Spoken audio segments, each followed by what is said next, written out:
British parliament থেকে যে সমস্ত বিষয়বস্তু ভারতীয় সংবিধানে যুক্ত হয়েছে তার গুরুত্বপূর্ণ ট্রিক নিয়ে হাজির হয়ে গেছি। তোমরা খুব ভালোভাবে দেখো এবং খাতায় নোট করো, অবশ্যই বুঝতে পারবে। এই সমস্ত ট্রিক থেকে কিন্তু সমস্ত প্রশ্নের উত্তর তোমরা পেয়ে যাবে, এমসিকিউতে থাকেই থাকে। সূত্রটি হচ্ছে ব্রিটানিয়া পার্লে বিস্কিট কেবিনে। আবার বলি, ব্রিটানিয়া পার্লে বিস্কিট কেবিনে।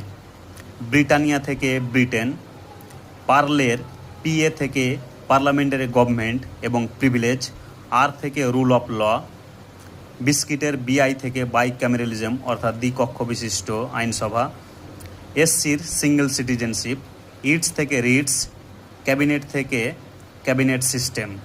তো এই যে ট্রিক, এই ট্রিকের সাহায্যে আমি পড়াশোনা করেছি এবং মনে রেখেছি বলে আজ আমি ডাব্লিউবিসিএস ক্র্যাক করতে পেরেছি। তোমরাও আশা করি এইভাবে পড়লে অবশ্যই সমস্ত প্রশ্নের উত্তর দিতে পারবে। ধন্যবাদ এবং ভালো লাগলে